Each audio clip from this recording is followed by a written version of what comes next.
You're listening to the Silver Stoner Show. To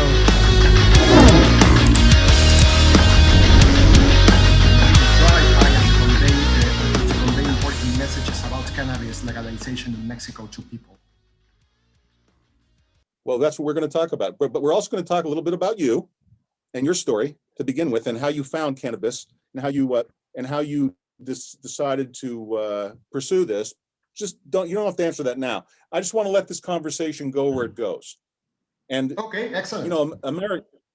Americans don't know a goddamn thing about Mexico. Okay, they just don't. And I was lucky enough. I have a home in Puerto Peñasco, a second home, and I worked in Mexico. Yeah, I've been all over the country. My favorite place in Mexico, by the way, is San Miguel de Allende, but that's just me. There's many places I've been in Mexico that I love, but if I had to pick a place to live, I'd live up in the mountains where it's 72 degrees year round. That's where I'd live. But Mexico City, I don't know how you do it. It's so huge. It's like New York times two. I don't know how you do it in Mexico City. Every time I'm down there, I think to myself, wow, what a huge city. Yeah, I think if you ask me, I think that New Yorkers or Mexico citizens share the same perception about their own cities, about their respective cities, because I know this for a fact, because I remember asking a New Yorker years ago how she felt about her city, and she said exactly the same thing I would have said about the CDMX. Like, it's great to visit, but living there is an entirely different story. Interestingly, you don't realize what you're used to until you move to another city. And in my case, that's what happened. I was born and raised in Mexico City. Then I spent a few years abroad, both when I was an undergrad and also to pursue my master's and my PhD degrees. Then I came back and started a company still in Mexico City. And now although Harris Bricken's Mexico office is in Mexico City, my family and I live in Cancun. Oh, you live in Cancun?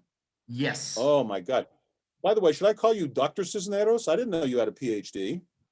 Yes, I was the first. Well, as far as I know, and I haven't found anyone to refute this. But based on what the Mexican embassy in China at the time said, I was the first Mexican attorney to obtain a PhD in a Chinese university. So, do you speak fluent Mandarin? Not as fluent as I used to, but yes, I can. I can still manage, which is why I was employed by Harris Brick, and I speak English, French, and Chinese. Oh, c'est très bon. Je parle français avec ma fille. My fille Chloé vivait en France. Oh no, never mind. If I go into French and people are never mind. We'll speak in French another time. Okay. I speak a lot of languages, but no Asian languages, and I would love to learn an Asian language. That amazes me. I believe that languages give you a different flavor of the places you're visiting. That's, to me, language, and this is a personal opinion, of course. To me, language is like the key that allows you to experience the true life, and the real thoughts of people there. Is like it's the main difference between a tourist or even a traveler and an immigrant. And I learned that when I studied in Canada for a while when I was in law school. Where'd you go to law school? Did you go to law school in Canada? Yes. McGill, or where did you go? McGill University. I'm very familiar with McGill. I dated a girl that went there. But we won't go into that. That's another story for another day. But great school, by the way. For Americans watching this who don't know what McGill is to Canada what Stanford is to the United States, I'd say, right? A very high quality university. Yes, it really changed my life, not only professionally speaking, but also personally speaking, because living in Montreal is what really opened my eyes to the beauty and the strength of diversity. J'aime Montreal. J'aime Montreal. Montreal is such a beautiful city. People, if you have never been there, I know this is nothing about cannabis in Mexico, and we're going to go there. We have no time limit unless you do.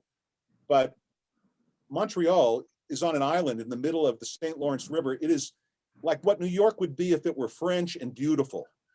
And the people are lovely, and you know, really, you do appreciate it more if you can speak French. There's absolutely no doubt about it.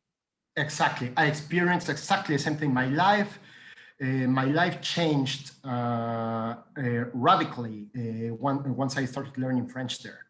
And I can tell you that when I arrived, and this was a fault on my own Mexican law school at the time, that they told me, "Hey, you're going to McGill? No problem. It's Anglophone, and so is Montreal. You'll be fine." And after 2 or 3 awkward experiences there, I realized that no, I have to learn French. So I enrolled in an intensive course. I was roommates with what they call a Québécois pur laine, a full-blooded French Canadian. And that's what we still remain friends, and that's what changed my perspective of what the city and the country country was. It allowed me to experience Mexico and its relationships to the First Nations living here in a completely different way, because you tend to think as an average Mexican that this is a unicultural country and a unilingual country. Adrian froze up on to some point. It's shameful that sometimes foreign citizens know more about our own country and appreciate it more than Mexicans do. And I learned all that in Canada. I'm really grateful to that country, because that's what defined my career choices and my personal choices in the years that followed. You have a law degree from. What's interesting to me is, because I understand that Mexican common law, a lot of Americans don't know this, Mexican law is based on the Napoleonic Code, and which was one of the hardest things for me in doing business in Mexico for years, was learning how the Mexican legal system is, to an American, unfathomable. If it weren't for my friend Juan Moreno, who represented me in Mexico for years and years, who was with Brian Cave in Phoenix and then worked in Mexico as well, and his partner,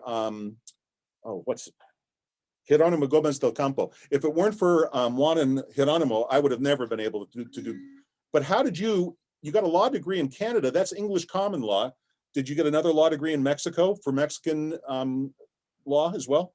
No, I didn't get a law degree in Canada. What happened was that law school in Mexico, or in any decent law school in the country for that matter, lasts 5 years. It is a bachelor's degree. It's not a sort of a postgraduate degree as a JD is in the States. Mm-hmm. So I started law school at 18 years old and finished at 23. I studied in one of the top law schools in Mexico thanks to a scholarship. Mm-hmm. So my university was affiliated with an entity called the North American Consortium on Legal Education, which was created after NAFTA was signed to foster exchange of students between Canadian, American, and Mexican universities, so that we could learn from each other and welcome and accompany enterprises from the other 2 countries could be well equipped to do so. So a lot of my classmates, they just wanted to go to Spain and to South America, things like that didn't require them any effort, and I was like, no. I mean, I need some challenge in my life. So I really want to study in a country. I want to prove myself that I attended bilingual school. I attended an American bilingual school in Mexico, but I had never left the country at the time. So I really wanted to challenge myself to see whether I really had what it took to actually pursue studies in a country whose language wasn't Spanish, because that's what mattered to me. I wanted to prove myself that I could do whatever I wanted. What made you choose China for your master's and PhD? Well, that's a good question as well. it was an attempt to seek a competitive advantage. I noticed that a lot of people just wanted to go to the States or to Western Europe, to pursue their degrees and then come back to Mexico and work with American or European companies. So I was like, everyone does that. But I had already started reading, and what I'm going to say is going to sound like an epiphany, but that's actually what happened. People don't believe me, but this is what I believe you. I've had epiphanies in my life. Go ahead. Awesome. So I've already been reading about the rise of Asia and the rise of Asia Pacific in general and of China in particular. So at first, after my studies in Canada, I had already decided that I wanted to focus my career on international law. I wanted to travel, I wanted to work with foreign companies. I had already learned how to value multiculturalism, which is what I learned at McGill and so on and so forth. I studied in McGill for 1 year. I was the first student from my university who was allowed to study for a full year under a scholarship, which is what the consortium allowed you to do. Because mainly because no one wanted to study in English. They didn't want to do the effort. They didn't want to do what it took.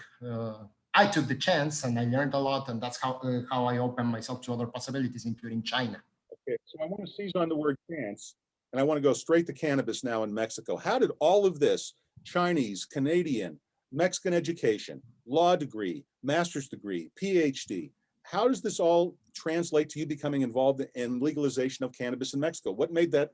It seems, I mean, I was unaware that there was a cannabis movement in Mexico, because as much as I've been there, anytime I wanted cannabis, it was extremely easy to get. Okay, so talk to me about what brought you around with cannabis in Mexico, and tell me the benefits you see for the, I mean, just go for the, give me what am I looking for? The elevator pitch on legalization, if you understand what I mean. Do you understand the term elevator pitch? Yes. Okay, you want an elevator pitch? Yeah, let's go for it. Okay, yeah, give me an elevator pitch. I guess okay. I got carried away from. Yeah, we have as much time as you want, but no, you want an elevator pitch? Yeah, I can. No. All I want to use as a starting point. So the people watching, remember two things. Most of them are ignorant about Mexico. Okay, they haven't been, or if they've been, they've only been to Cancun, where you live, or they've only been to Mazatlan, or they've only been to some coastal town. They have a very, plus they watched in the American press, Mexico looks like chaos from an American point of view. And there's a lot of cultural arrogance. And, I understand, because I've lived and worked in Mexico, it's not what people think. It's a very, very dynamic country. It's got a lot of push and pull, but it's a dynamic country. But how did you pick cannabis? I've never heard any of my Mexican friends even talk about it. Other than we all smoked pot together, and I could always score it anytime I wanted it, anytime I mean, frankly, in Puerto Peñasco, where we had a second home, it was very, very easy for me to score all the pot I wanted for next to nothing. I mean, it was really, by American standards, it was decent pot for cheap. But tell me how you got involved in legalization, and have a lot of people gone to prison for pot in Mexico? Not really. I think that we are still very much under a culture of prohibition, which has been exacerbated by the war on drugs that we've been sustaining for 10, 15 years now, right? There's also the perception that in Mexico, safety levels, so like personal safety levels, have decreased because of that. And the truth is that that problem is general, and not only in Mexico, in many other countries as well. So in my case, and just to give you some context, I believe in two things. One, in science, and two, in connecting the dots. The first time I was exposed to cannabis culture was actually in Canada, when I realized that it was at the time it wasn't legal yet. It was socially accepted, particularly in provinces like Quebec. Okay, and I was amazed. I was like, "Wow, faculty and students, they bond and they consume and they use it for things other than getting high." And I was like, How come? Because I come from this Mexican mentality that, hey, any drug is bad. I mean, if it's not prescribed by a physician and you don't buy it in a pharmacy, this is bad. It's like, and I realized that that wasn't the case. That wasn't, but at the time I didn't give it any importance. To me, it was just exotic. This is a Canadian thing. I didn't realize that it was a cannabis culture. Okay. Then in China, years later, like 10 years later, I realized that there was such a thing as cannabis tea. Or really? Yeah, cannabis tea. I mean, not common, but yeah, there's cannabis tea, and most importantly, hemp. I didn't realize that there was that there was actually such a thing as hemp, and you could do many things with the plant. I didn't realize until I started getting involved in this full time, how versatile the plant is. But I realized that they made a lot of things from hemp. Again, at the time, I didn't pay attention to that because I was focused on business law and fostering Mexico-China relations, blah, blah, blah. I come back to the country, start my own company that provided internationalization services for Mexican companies willing to go into Asia Pacific, and that's it. Okay, so fast forward to me joining Harris Bricken. Okay, I met them many years before. I met actually partners many years before actually joining the firm, because I was the first Latin American to write for the China Law Blog, which I'm sure you've heard about.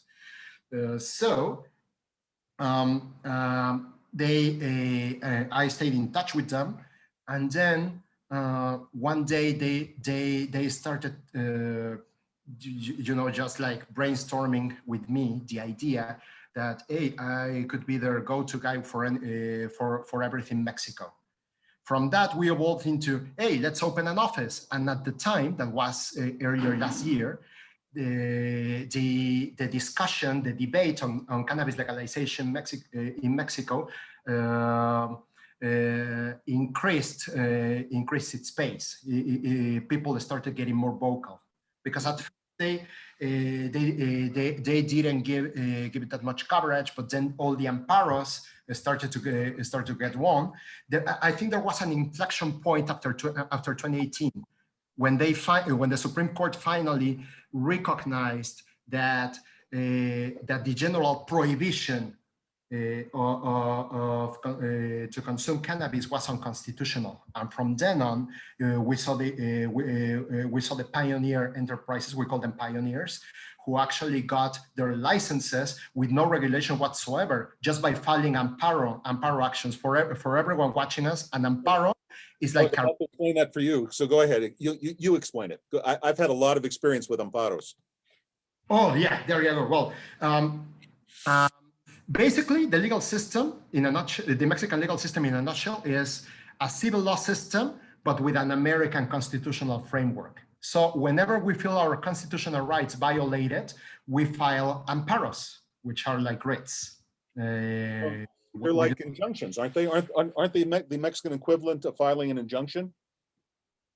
It depends. It depends on the level. It is a type of injunction. What happens is that amparo only has to do with violation of constitutional rights. And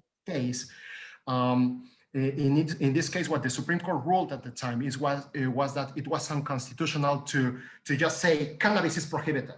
You cannot do that because you're preventing people to find the best way to achieve their potential or achieve happiness. Is what they legally call the right to free development of one's personality. Mm-hmm. And most importantly, you are preventing people from looking for the best treatment, which is what happened in the Grace case. Grace was a girl who was suffering from severe illnesses. I think it was epilepsy or something like that, and no regular medication was doing her good. The only one that actually had some effect was a cannabis-based medicine, and she couldn't get that. She couldn't get that because there was a general prohibition. So they went on amparo to give her the right to obtain this medication. So that was the inflection point. At the time, the Mexican government issued some guidelines on how to apply for licenses, not a law, a license. It was not a law. These guidelines only allowed you to do basic merchandising, obtain licenses, basic processing, etc. But as far back as 2018, the Supreme Court had already ruled that the Minister of Health had to regulate on the matter. And that didn't happen for medical purposes until 2021. Just so you see how political this issue became. So is the legalization in Mexico that's happening currently, and I saw there was a slight delay because the Senate didn't do something, but then the president said that's not a big problem, they're going to do it anyway. But they missed some kind of Supreme Court deadline. I saw the story on that. But anyway, my question is it medical legalization or is it recreational legalization? No, right now the only thing fully legal is medical use.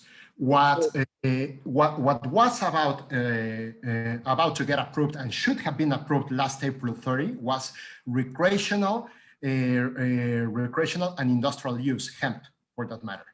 Okay, my sense is that they didn't.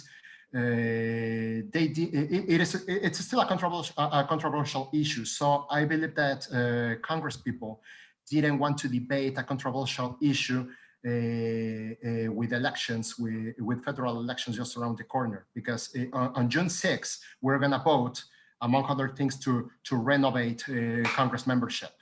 That gave a very bad image of the country in that, and I have seen that in the law firm, because interest in cannabis ventures decreased because of that, because they were like, hey, if you are this unstable, if you convey this schizophrenic behavior when it comes to legalization, I'm going to withhold my money until the panorama becomes clear. But in any case, so I have another question. I have a question here, just to interject a question into your explanation. In the United States, legalization is largely what we would call a libertarian issue. Okay, in other words, you own your body, you can do with it what you want, even if it's bad. Okay, that's a libertarian point of view. In other words, freedom is only freedom if you're free to do whatever you want with your own body, which you own, even if it's not good for you. It has nothing to do with good for you or bad for you. The state doesn't have a right. A libertarian position would be the state has no right to tell you as an individual how to use your body, even if you wanted to inject heroin. Now, I understand it's not legal now, but you understand that the state of Oregon has decriminalized even the use of heroin. Okay. Yes. So, which, by the way, good for you, Oregon. Now, in Mexico, my question is it a libertarian issue, or am I hearing it more as a pursuit of happiness issue that's heavily regulated? I'm a little unclear of the motivations of if I'm an average Mexican, am I thinking about the use of marijuana as a libertarian issue or as a medical issue or as some other way of looking at it that I'm not? What is the perception, I guess is what I'm asking, of the average Mexican towards legalization? Yes, that's a good question. And the answer is, it depends whom you ask. Because for to many of the activists who have been the most vocal about cannabis legalization in Mexico, I would say it's a pursuit of happiness issue, as stated by the Supreme Court. It's a matter of, hey, stop criminalizing us, or stop prosecuting us just because we want to smoke pot, and actually they were against against the fact that the new cannabis bill, the recreational cannabis bill, still require you to have a permit to individually consume cannabis. They were like, in reality, you're not freely allowing us to consume. So up to some point, it's a libertarian issue. The free development of one's personality certainly has some libertarian issues to it, but to me, that's just the tip of the iceberg. I have been very vocal, and with this, I connect to your previous question on why or how I and Harris Bricken got involved on cannabis legalization in Mexico. I remember telling the partners, the problem here is that activism is, in my opinion, short-sighted. Why? Because they only focus on the right to smoke weed for whatever purpose people deem fit, but only the right to smoke weed. when in reality, when in reality, we should all form a united front to create an industry. Because even if you only want to smoke weed, we have safety and public health issues in play. If we do not legalize and regulate thoroughly, it's still unsafe to get weed, because you don't know who you're getting it from, you don't know the quality. If you want to get medical treatment, it becomes way more expensive. It becomes much more bureaucratic if you are able to import something into Mexico. So if we push for the creation of a market, everyone wins, and that's what we should be striving for. Let me ask a question here. And pardon me for interjecting, but these things pop into my head. And I'm looking at it both as a stoner myself, but also as a businessman of many, many years experience. So this is where I'm coming from. Plus, I've done a lot of business in Mexico.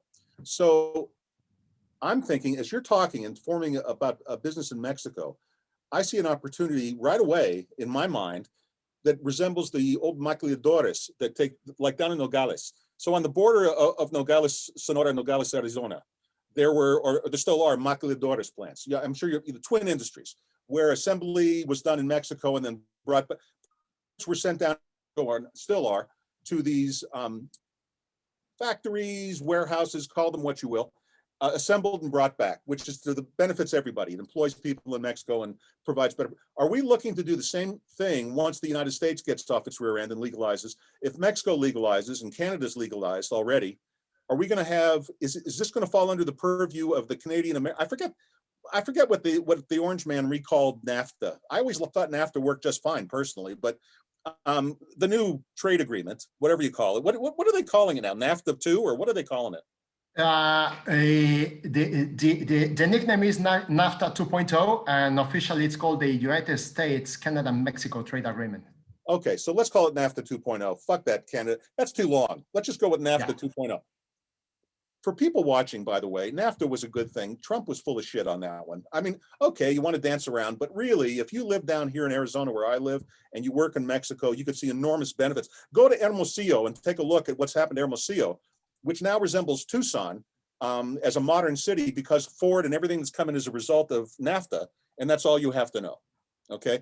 Plus, all the people crossing the border into the United States now are currently coming from Venezuela, not Mexico. Okay, Mexico is much more prosperous than Venezuela, and a lot of that has to do with free trade. Now, having said all that, okay, is the pot industry back on pot? Are we going to be talking, once you've legalized and once we've finally legalized, are we going to be talking cross-border trade? Is this going to become a major opportunity for people watching, perhaps to participate in a big industry across 3 countries' borders? Is that where we're headed? Yes, I think so. I think so, provided Mexico does its part, and not only regarding cannabis, mind you.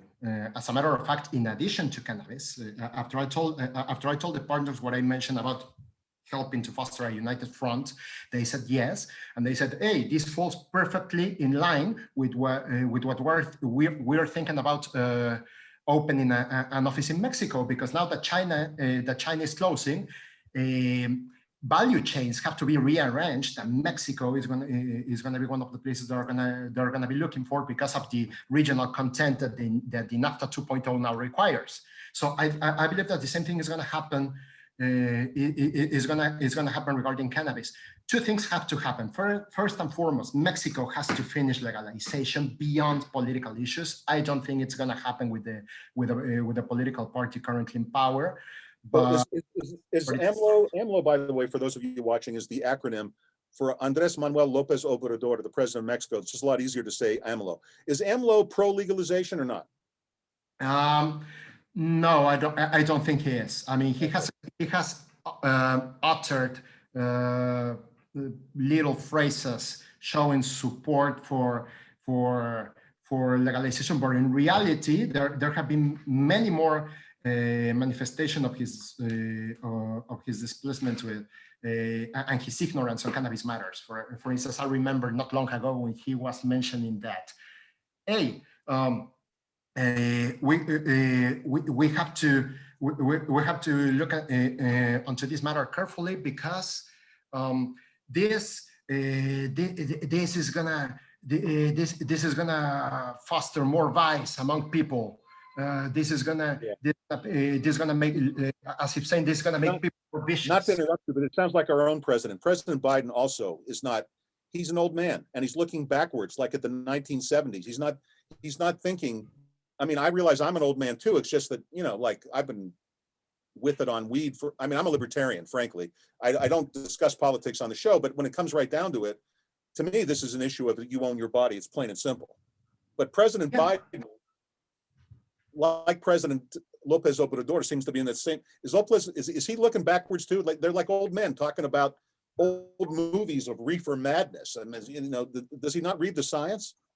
Exactly, with the aggravating fact that, unlike what happens with President Biden, our president, in my opinion, doesn't even bother talking to experts. Okay, so we are also facing the issue that since thanks to him, the Mexican government is facing one of the harshest budget cuts in history.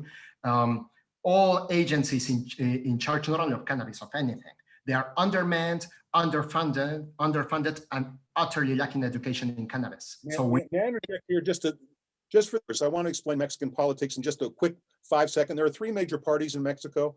That's what Adrian's talking about. There's traditionally the big party was the PRI, which equates roughly to the Democratic Party of the United States. Left of center, big party, controlled Mexico as a one-party state essentially for many, many years, until the last 20 years. The second big party is PAN. PAN is the party that wrested power away from PRI originally.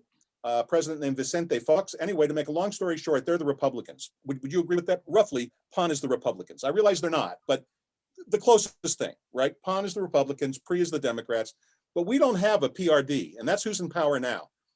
If the Green Party of the United States were to somehow get power, or a socialist party, that would be the PRD. And that's what Mexico, and the danger of that is that the Mexican president is much more powerful than the American president in terms of how much power that they serve 1 6-year term. They can't be reelected, but boy, they're powerful, really powerful within the 6 years.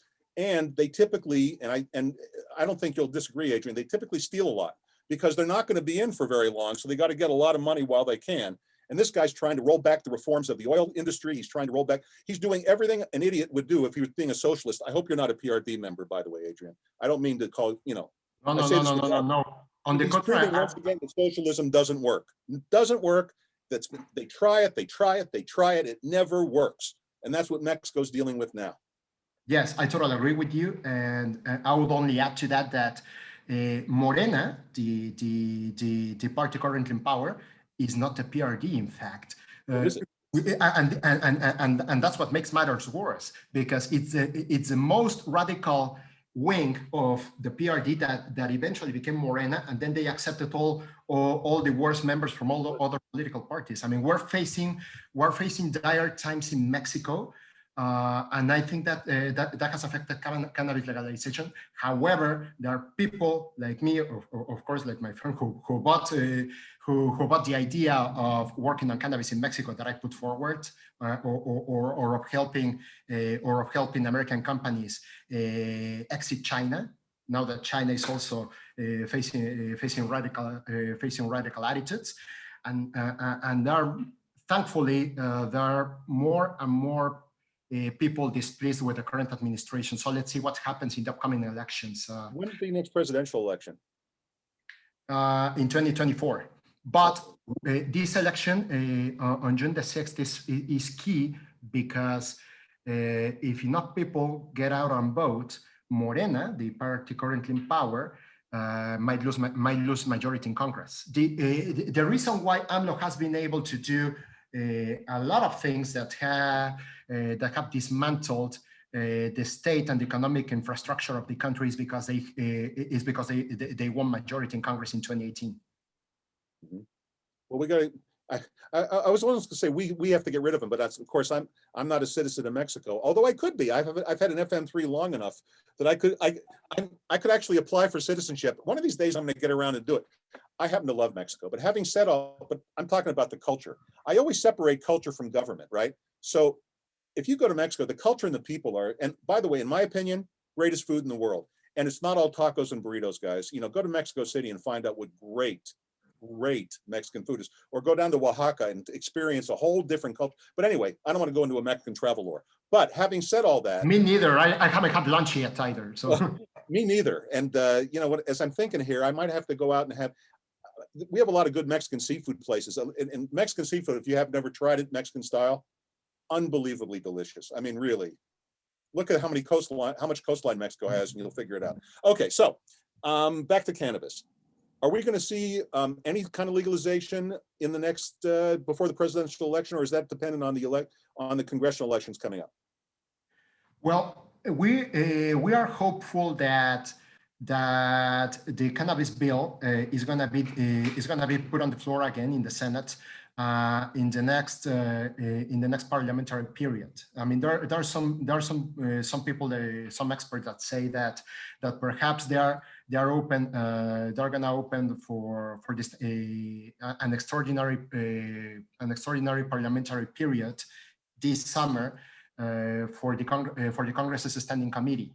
Whenever the Chamber of Deputies, the lower chamber, and the Senate are not in session, there is usually every summer standing committee comprising members of both chambers that debate urgent issues. Some people say that the cannabis bill is going to be discussed then. I don't think so. It depends on who wins the election. I think that the safest bet is that it's going to be discussed again in September. But let's see, because then again, the bad sign about this, and this is what I didn't like personally, and as a representative of the firm in Mexico, is that the Supreme Court had set a deadline. You have until April 30 to regulate on this matter, okay? And they simply didn't do that. I mean, they disobeyed a direct mandate from the Supreme Court, which tells you, which tells you the respect they have for the separation of powers, right? Enormous power. Our politicians, just to make you feel better, we have plenty of politicians who don't respect the Supreme Court. So, you know, I'm with you all the way. Yeah, exactly. So let's see what happens. I mean, I must admit that we're seeing things in Mexico that we hadn't seen before. But among those things, there are positive traits such as the social groups or the civil society being most vocal than ever because of the social media. It's not as easy for the political class to conceal what they do anymore because they don't control the whole media anymore. Would you consider it inevitable, as I do here in the United States, that legalization has to come, whether it's under this president or the next one in 2024? It's going to come. I believe it is, and I'm a full believer that it's properly implemented is going to be one of the reactivators of the economy. I personally, I'm a big proponent of hemp.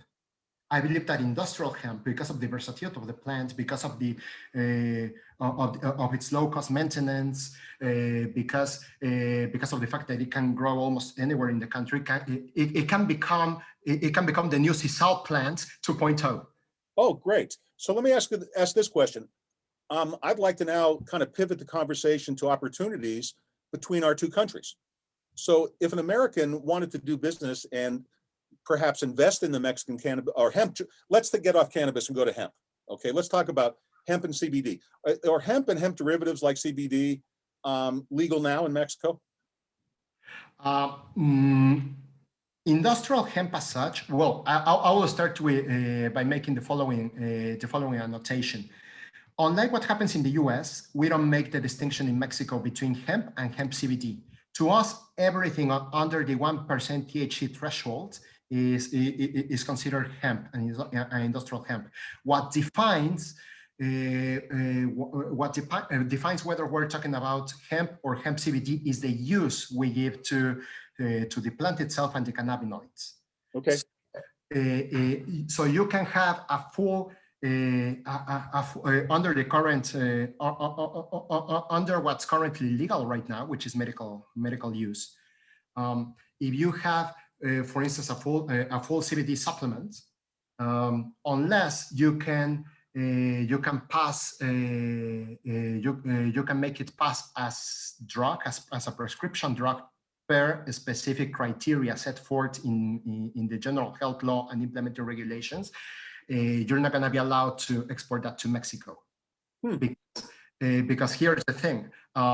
When they regulated on medical use, they treated all medical cannabis products as medication, and therefore they are strictly regulated as any prescription drug is. So let me ask this question. Let's say that I'm a grower in Sinaloa, which is a huge, for those of you who aren't familiar, Sinaloa is to Mexico what the San Joaquin Valley is to the United States. It's an enormous growing area in Culiacan. It's, it's where in the wintertime, if you're eating tomatoes, you're eating Mexican tomatoes. If you're eating bell peppers, you're eating Mexican bell peppers. And where it's all coming from, and by the way, I know this because my family, that's how we came to Arizona, was importing produce out of Mexico through Nogales. And Nogales, if you're not familiar with Nogales, Arizona, and Nogales, Mexico, is the largest crossing point in the world. I know this is going to sound weird. It's the largest crossing point in the world between two countries of fresh produce. And if you ever went down to Nogales, Arizona, particularly in the fall, winter, and spring, and in the summer a little less, but mostly in those 3 months, you'll see truck after truck after truck and train after train after train carrying produce that's grown in Mexico to the rest of the United States, okay? So could a grower in Sinaloa, now to my question, could he convert some fields to hemp and legally export it unprocessed, cut it, export it to the United States and let it be processed here? And would that be legal?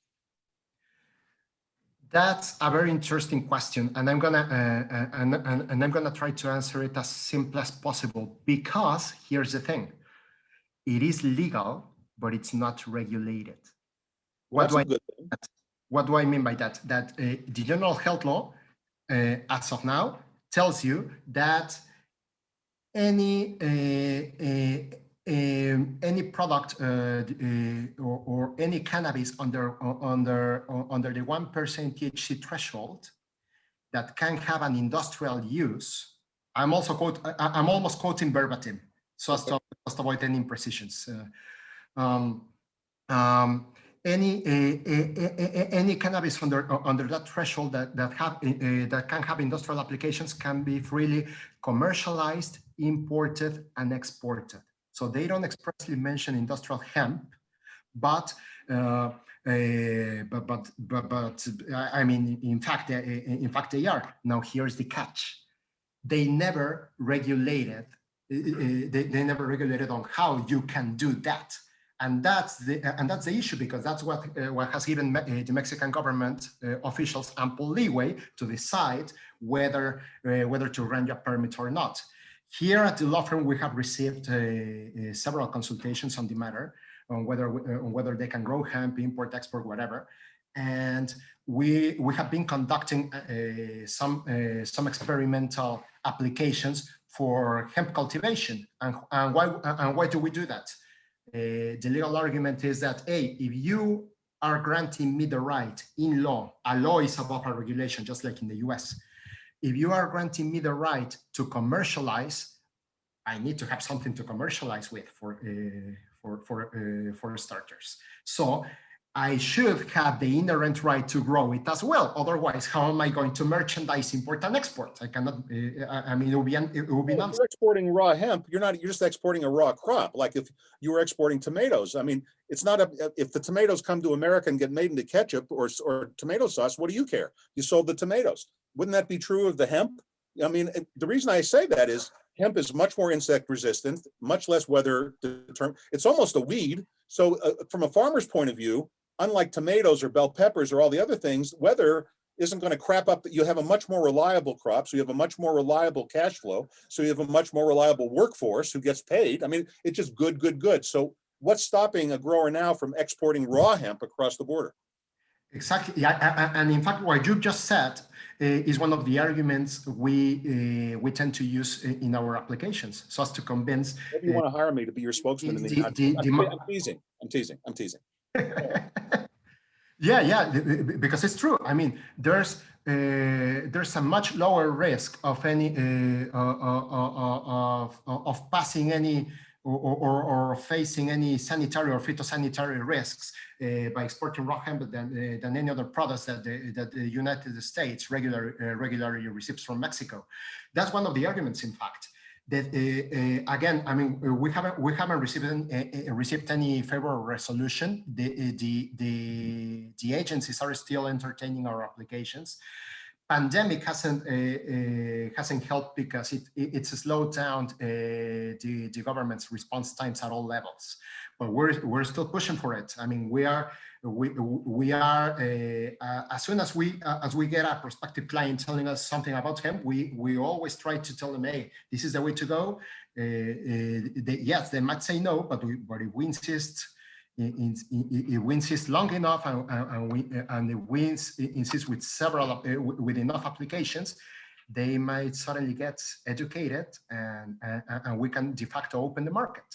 That would be awesome. Now, I want to leave hemp for a minute because I think we've gotten so far in the weeds. I have to think about the people watching us, you know, and they're not going to want to get into any more intricacies of Mexican law. Now, I'd like to broaden the subject a little bit just from because you're obviously very informed. And I want to talk about something you mentioned earlier, which was the influence of the cartels in Mexico. True or false? This is, I'm going to put forward a hypothesis. You tell me your opinion of it, true or false. If the United States were to legalize all drugs, all of them, heroin, the works, the black market disappears and it helps stabilize Mexico because the cartels are essentially out of business. What do you think? In other words, it's the United States. The United States demand is what's fueling the cartel's revenue. So if it was legal and they could buy their heroin at the drugstore, wouldn't that put the cartels out of business in Mexico and stabilize or help stabilize the country to a large extent? No, at least from the Mexican side, I don't think so. And I've been saying this for years. My fear. Your point of view, because that's different. I'd like to hear it. First off, it's common knowledge. I mean, you can find it. You can look it up on the media. Cannabis trafficking has long stopped being the main source of revenue for cartels, or even drugs themselves, for that matter. You know, it's like right now their main sources of revenue are what we call high impact crimes. Kidnapping, extortion. I'm sure you have heard about the famous derecho de piso. The derecho de piso is the protection fee you have to pay if you want to keep operating your business, just like happened with the Italian mafia in the 1930s Chicago or New York. Well, that's all the mafia ever was a giant protection racket. You paid them so they wouldn't blow you up, basically. Exactly. So that's their main source of revenue. I didn't realize that. That's educational. So cannabis legalization isn't really gonna affect them. If at all, I believe that it's gonna help a lot of people that are currently pursuing illegal activities get legal, and that might as well include cartels. I mean, this, in my perspective, will help them to legalize their businesses, just as happened in the U.S. in other ventures. So it would reduce but not eliminate the hold of cartels, drug legalization, because they're into so many. I didn't realize they were so mafia-like. I in my head, I had them as, and I mean, for reasons we won't go into at this moment, I've known a few of the cartel people over the years, and you know, I've always felt that they were just, you know, serving a demand, frankly, under the table. And so if you legalized, it would go away. But I didn't realize they were acting as a mafia in Mexico. Yes, I mean, I wouldn't equate. They're behind everything, right? I wouldn't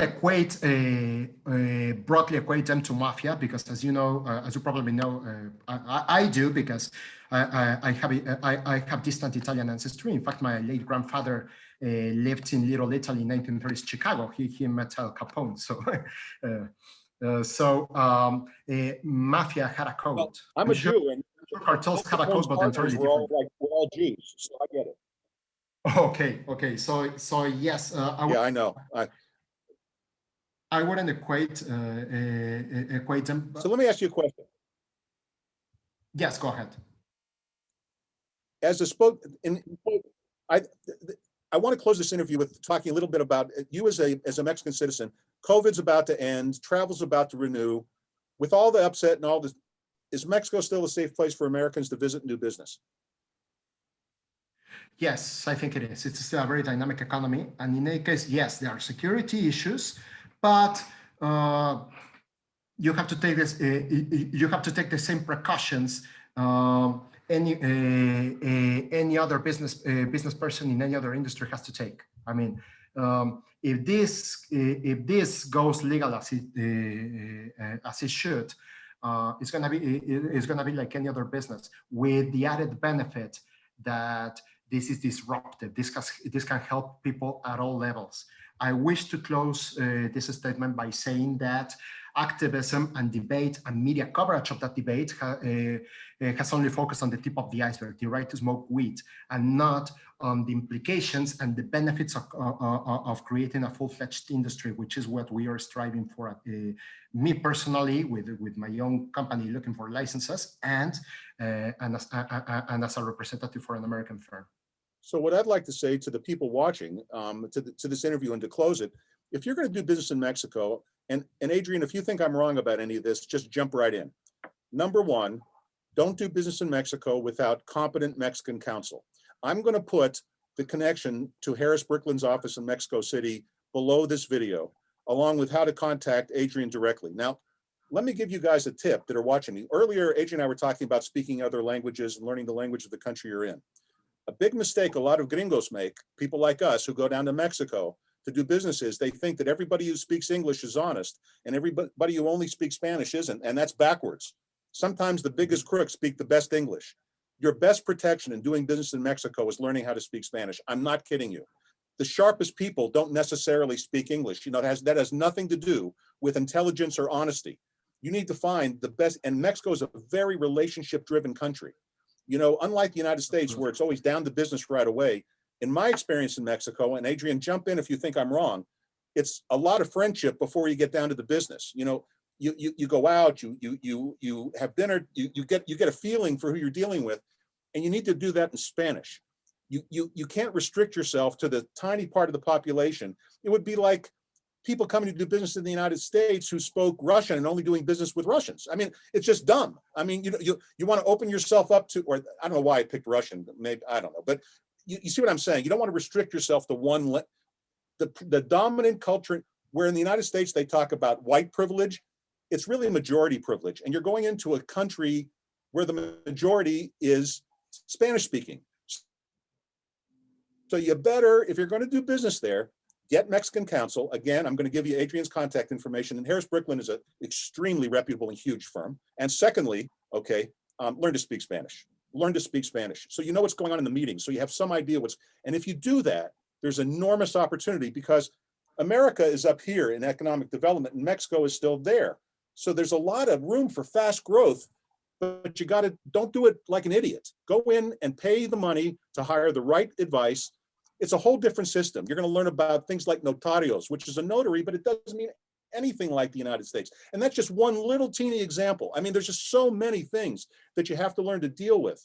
So that's my advice. And Mexico is a tremendous opportunity. Anything else you'd like to say before we say bye-bye? Absolutely. I totally agree with you. I think it's a rule of thumb that I have seen time and time again in every country I visited, in Europe, when I was studying and working in Asia. Here's the thing: you have to learn the language, but beyond that, because of course learning Spanish, just like any other language, it takes time and effort. You have to learn cultural fluency. I also lecture at nights at a university here in Mexico. The important thing is to be open and to develop cultural sensitivity. Be open to understand things as they are. Learn to take things at face value. Learn to read between lines. From what you are actually seeing. Try not to look at things through the lens of your own culture. That is such a good piece of advice. let me just translate it for you into American. Guys, it's not, when you go to Mexico, don't behave like an idiot. It's their country. You have to do it. You're not going to get Mexican culture to be American. And one of the best ways, by the way, to learn Spanish and to learn the culture, there are many fine schools in Mexico of immersion where you go to live with a Mexican family who doesn't speak English. And you can take a month or 2 months, and this is a good investment in your future, and live with a Mexican family in a Mexican city with no English speakers around you. It's really the only way to learn how to speak Spanish or any language. My daughter, when she learned French, lived with a family in Angers, which is 50 miles southwest of Paris. She spoke no French. A month later, she was fluent. You have to immerse yourself, and then you learn all the little cultural things, and it'll give you a big head start. And that's how I'd learn the language if you don't speak it. I was lucky enough that my mother was the bilingual teller at Miami Beach Federal. I spoke Spanish before English, but that's because I lived in Miami and our housekeeper was Cuban and my mother was divorced and they only spoke Spanish to me, but it was Cuban Spanish. So I had to relearn my Spanish when I started doing business in Mexico, because I know that as an English speaker, a lot of people don't hear it, but Cuban Spanish and Mexican Spanish are very different, very, very different. But, I'm just telling you, learn the culture. And if you're going to do business in Cuba, I tell you the same thing. Go to Cuba and get immersed. You got to get immersed in the culture. Agreed? Yes, exactly. And that's basically what we do at the firm Legally Wise. If you look at any of my posts, we talk directly to people. We don't use a lot of legal mumbo jumbo. We tell people what they need to hear, because the important thing is to answer their questions, to solve their problems, not to show how knowledgeable we are. That's a mistake many lawyers around the world make. It's like one last thing before we say about, you guys handle more than just cannabis related issues. Harris Brickland's a big firm, so they can contact you on general business opportunities in Mexico as well. Yes, absolutely. I myself handle corporate, of course, China law, cannabis, foreign investment, or real estate. Excellent. Okay, we'll put your contact information. I want to thank you very, very much for joining us. Would you be on again? Or can I some of the specialized stuff? Will you come back and join us again later? I'll be happy to. Later, you mean later at some later date or later? Yeah. Okay, sure, happy to. Hey, it's been a real pleasure. Thanks for being with us today, Adrian. Oh, well, I was really looking forward to this. So me too. I've been really looking forward to it, and I'm going to call you myself. Probably voy a llamarte la próxima semana. This week I'm kind of busy, but I'll talk to you next week, and we'll talk about how we can work together down the road. Sure. We stay in touch. Perfect. Thank you. Gracias. Muchas gracias. De nada. Have a good day. You too. Bye-bye.